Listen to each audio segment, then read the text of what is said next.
पे आए हुए हैं, न्यायालय के पास आए हुए हैं, जो जिससे हम लोगों को विश्वास है कि हम लोग के साथ न्याय हो। और ये एग्जाम जो सरकार ने बिना कुछ सबूत या बिना कुछ जांच किए हम लोगों का जो कैंसिल कर दिया है, उसके लिए हम लोग न्यायालय से गुहार लगाने आए कि हम लोग के साथ न्याय हो। मेरा नाम सूर्य प्रकाश कुचूर है और मैं पलामू डिस्ट्रिक्ट से हूँ और मेरा 11 to 13 में 33 रैंक था, जेएस में हुआ था।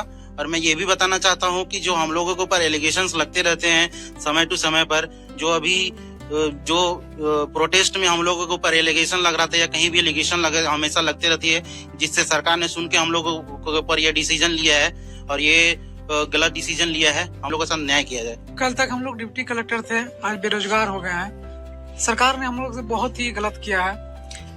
अब हम लोग का अंतिम न्यायालय ही बचा है। इससे पहले हम 13 साल पहले से नौकरी कर रहे थे।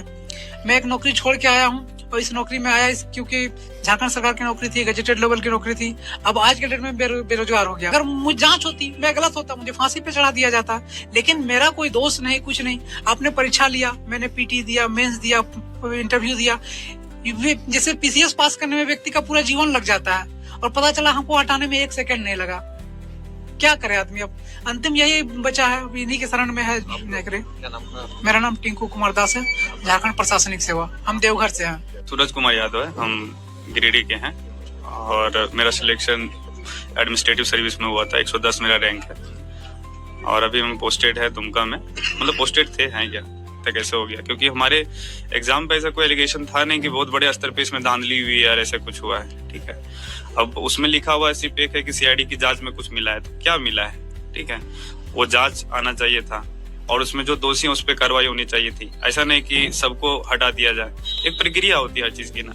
अब कल तक हम रोड पे थे, ठीक है, जब एग्जाम मेरा रिजल्ट नहीं आया था, बाइक चला रहे थे, लोग यहाँ डिलीवरी खाना पहुंचा रहे थे, ठीक है, हाँ डिलीवरी बॉय थे। उसमें जब मेरा सिलेक्शन हुआ था उसमें नेशनल मीडिया भी हमको कवर किया था, बीबीसी ने कवर किया था मुझे, ठीक है।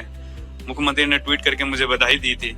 बताया जा रहा था कि ये जो जेपीएससी हुआ है सबसे फेयर जेपीएससी हुआ है, इसमें किसी तरह कोई धांधली नहीं हुआ है, नहीं तो ऐसे बैकग्राउंड के बच्चे कहाँ से आते। बोले ना कि कल तक हम लोगों के यहाँ खाना पहुंचा रहे थे, आज वही स्थिति में फिर से ला दिया है।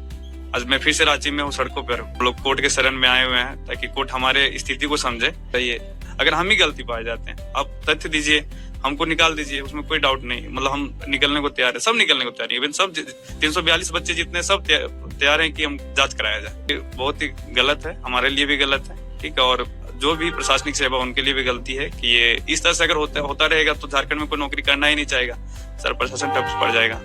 तो और अगर हम अपना क्वालिफिकेशन की बात करें तो मैंने मास्टर्स भी किया हुआ है, लॉ का भी पढ़ाई किया हुआ है मैंने, और मैंने इवन झारखंड पे किताब भी लिखी हुई है, एग्जाम क्रैक करके आए हुए हैं। मेरी इस जेपीएससी में 23rd रैंक थी और मेरी जो पढ़ाई लिखाई है सब सारे नॉर्मल बैकग्राउंड से हुई है। जैसे कि मैंने अपनी ग्रेजुएशन बीआईटी सिंदरी से की है, धनबाद से। जैस मिली थी झारखंड एडमिनिस्ट्रेटिव सर्विस और मैं अभी कोडरमा में पोस्टेड। नोटिफिकेशन आया तो मुझे ऐसा लगा कि कहीं ना कहीं जो प्राइवेट जॉब है, गवर्नमेंट जॉब है, दोनों के बीच का फासले खत्म हो गए। आदमी गवर्नमेंट जॉब इसलिए करना चाहता है कि आपको एक सिक्योरिटी मिलती है, जॉब सिक्योरिटी मिलती है, जो कि जॉब सिक्योरिटी अब ऐसा लग रहा है कि ऐसा फील नहीं हो रहा है। इससे पहले मैंने केवल जेपीएससी का ही प्रीलिम्स नहीं निकाला या मेंस नहीं दिया। इससे पहले मैंने सीडीपीओ का प्रीलिम्स निकाला है। आरआरबी एनटीपीसी में 100 में 91 मार्क्स मेरे आए हुए थे, प्रीलिम्स में भी क्रैक किया हुआ। सेंट्रल सीजीएल का 3 बार प्रीलिम्स क्रैक किया हुआ हूँ और आपके झारखंड सीजीएल में मुझे एसओ की पोस्ट मिली हुई थी।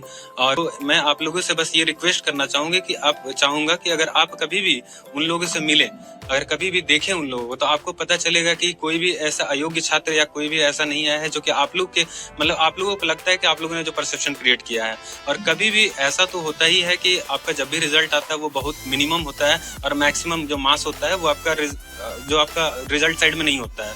तो हमेशा से अगर प्रोटेस्ट करके और आप मोल्ड करके गवर्नमेंट को अगर आप चेंज करवा सकते हैं डिसीजंस, तो ये कभी भी फेयर नहीं माना जाएगा। और बस इस बेस पे कि अगर अभी जांच भी आप पूरी तरह से कंप्लीट नहीं करा पाए हैं और डिसीजन ले रहे हैं तो ये फेयर नहीं है। और हम लोग माननीय न्यायालय में आए हैं और माननीय न्यायालय से हमें पूर्ण आशा